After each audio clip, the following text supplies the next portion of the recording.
name's Grant Hendricks. I'm a trooper with the Missouri State Highway Patrol. I'm at the site of Mariah West's accident. Mariah's vehicle traveled across this median and ended in striking the bridge that you can see behind me. When I got to the scene, her face was disfigured from sliding down the roadway. It's funny, the first thing I noticed about her was her shoes. Lying in the roadway in a large pool of blood, I noticed her shoes, and I thought, this is a young girl. That's the first thing I thought when I saw this. And at that point is when I noticed her cap and gown was still in her car. She was going to graduate the next day. It was just a really horrific scene, all because of a senseless text message.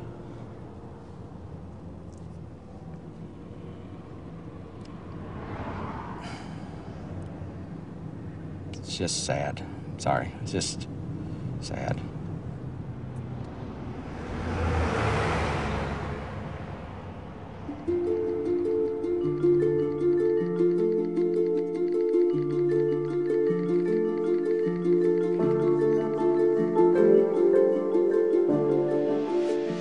Ashley would text hundreds of messages every day. That was the way we kept in touch. We would definitely text more than we talked. Mariah was a multitasker extraordinaire. She could text better than anyone I know. She could be having one conversation with me, completely focused, while having a text conversation with somebody else. When you do something 7,000 times a month, you tend to learn where those 26 letters are. We would be at school, at home, movies, bowling, driving. Not even looking at her phone. Just simple, insignificant, useless bullshit, whatever it may be. About anything and everything. Just a way to pass the time. It didn't matter where we were constantly texting. This is my sister. She was looking at my message that I had just sent her. When she looked up, she had clipped the median on the left-hand side of the road. Her truck flipped, and as it was flipping, she was actually ejected through the driver's side door, and she landed in the ditch about 300 feet from her truck. People will tell you over and over again, it's not your fault. But knowing that you were the person that she was talking to when she was killed.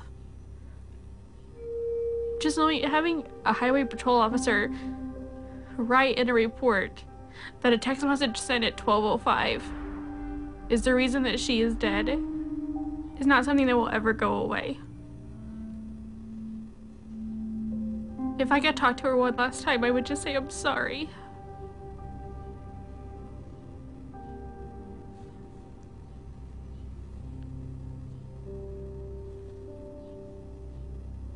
This is her cell phone that she used in the accident. 4 little letters. That's what killed her. You never really think about it, but people associate drinking and driving as a dangerous thing. Your vision's impaired, your judgment's impaired. But if you look at texting and driving, your vision's not even there. You're not even looking at the road.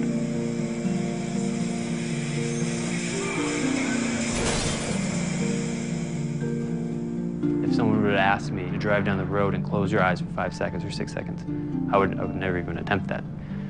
But then if someone asks, read this text message and respond to that in about the same length of time, well, that would be no problem. I'd done that numerous times in the past before this accident. I was on my way home. I had my girlfriend in the car, and I'm just reading a text message, responding. I was looking up every couple seconds or so, like I always did. And I just hear a loud scream next to me, and the next second I look up and I see a bicyclist crashing the windshield.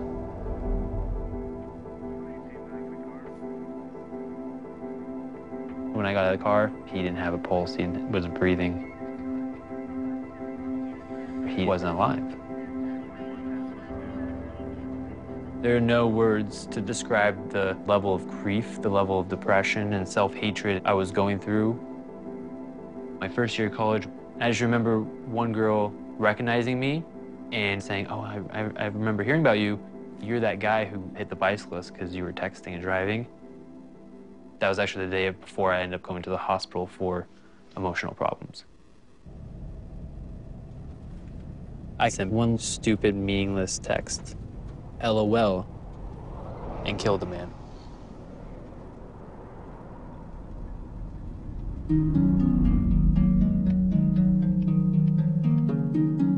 People don't realize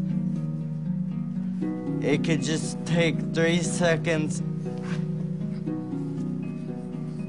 I was going to the movies and the car just went directly into a tree and it was a direct collision.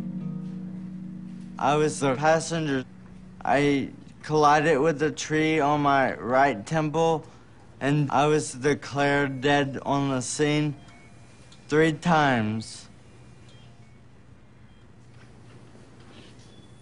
I used to be able to drive. I used to be able to go for walks. I used to be able to run around town by myself. I used to have a job. I was normal. And all this, I cannot do anymore because they had the text. This is the text message that changed my life forever.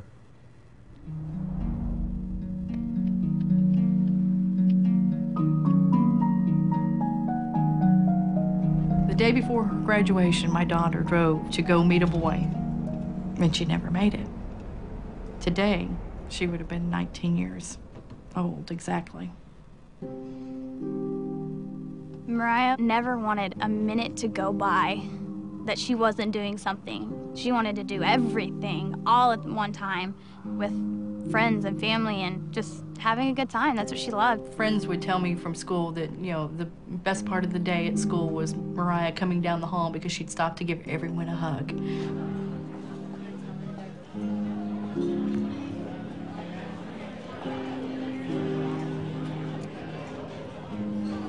Okay, guys, in honor of Mariah. Happy birthday to you. Happy birthday to you. Happy birthday, dear Mariah. She had met a guy who played baseball, and one evening she just spontaneously got in her car and said, "Hey, I'm gonna come watch his game." He was texting her to tell her directions of where she needed to go. And I guess she just looked away for too long. Where are you at, you know? Like that was it. One of her friends had no idea that she had been in an accident, so he kept texting. We ended up having to send him a text back to say, please stop. She's in critical condition in the hospital, and we don't know if she'll even make it. She always worked her magic, you know, and still to this day, without her being here, she's so much still a part of our lives every day. She was our sunshine. She really was.